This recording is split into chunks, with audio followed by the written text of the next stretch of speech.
Prepared to rule on the point of order. From New York.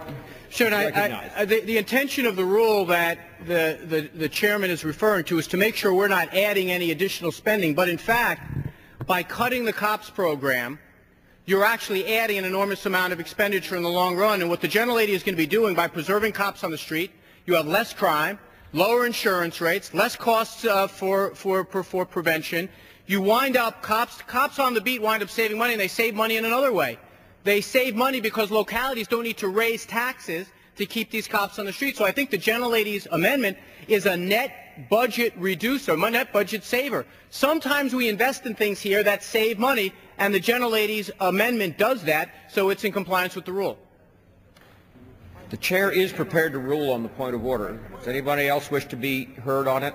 If not, the gentleman from Virginia makes a point of order that the amendment offered by the gentlelady from Texas violates Section 3J3 of House Resolution 5. Section 3J3 establishes a point of order against an amendment proposing a net increase in budget authority in the pending bill. The chair has been persuasively guided by an estimate from the chair of the Committee on the Budget that the amendment proposes a net increase in budget authority in the bill. Therefore, the point of order is sustained, and the amendment is not in order. Are there other amendments? Not the clerk. Gentleman from New York seek recognition? Not at this time. I'm in Section 1332. Section 1332 is the pending section. An amendment at the desk. The clerk will designate the amendment. Amendment number 125, printed in the congressional record, offered by Mr. Weiner of New York. Gentleman from New York is recognized for 5 minutes in support of his amendment. Thank you, Mr. Chairman. Before I proceed, I make a unanimous consent request. There's a typographical error that should say 298 million, and it has only 5 zeros. So in the two places that is stated, I ask unanimous consent to just add the extra zero so it makes sense. We have no objection. Thank you, Mr. Chairman. Objection, seeing none, so ordered. And the amendment is so modified. Mr. Chairman, my colleagues, this is to restore the COPS program and take money out of space. But before I do that, and I don't need two of these, just one is fine. Before I do that, I really have to say I don't think this process is on the level. Right? What are we doing here? We're figuring out which diminished amount we're going to take from to restore another diminished amount. This bill isn't going to become law. The President today said that he's going to veto this bill, as he should. It slashes funding on so many important things to our communities. I bet you most of the authors of the bill are praying that he vetoes this bill. But the fact is, we're kind of in here playing this game. We're trying to take from one slashed account and move funds to another slashed account. But in the clear case of how the Republicans are swinging a meat axe rather than a scalpel, the COPS program, police officers, cops on the beat, you know, the COPS program has been a success, not just because it's been a big city program. Look at this. You've got cops over the first 10 years of the program in every single state, every single community has had increase because of police officers. And I thought being tough on crime was a Republican ideal. You know, you slash this funding, and what's going to wind up happening is your localities are going to have one of two choices: lay off police officers or raise taxes some other way. It's going to be a net zero effect because they're going to want to keep these cops on the beat. So where do we take the money from to replace just the hiring component? We're not going to replace the whole program, just the hiring component. We're going to take it out of space exploration.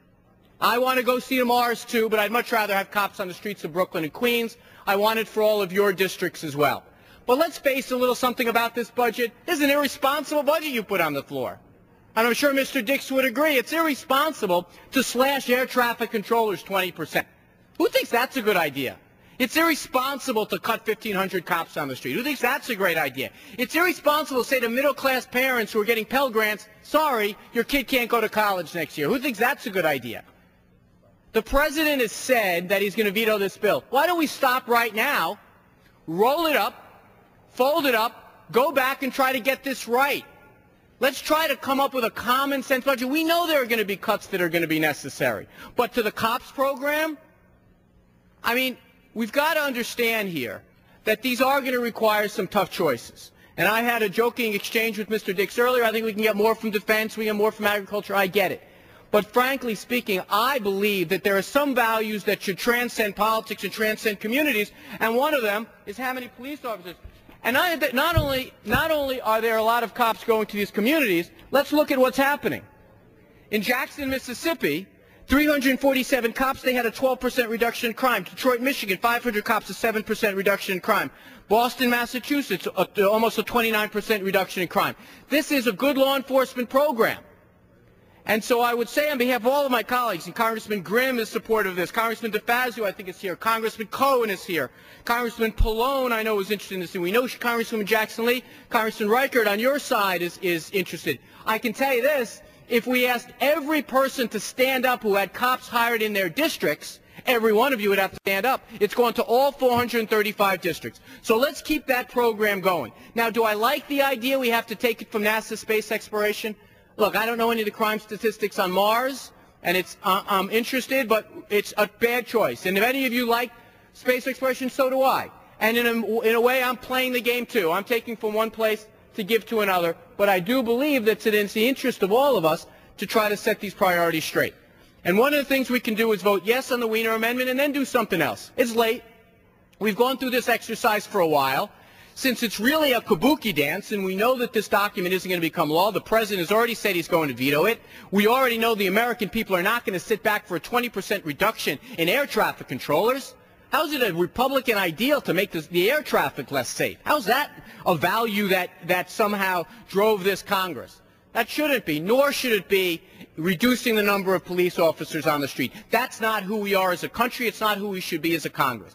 So I hope you support the Weiner Amendment by taking from Mars and putting in the streets of your district. And then I think it's late. Let's fold up the rest of the bill. Let's go back. Let's have some bipartisan discussion, try to figure out the way to do this in a way that the President won't veto. And I yield back the balance of my time.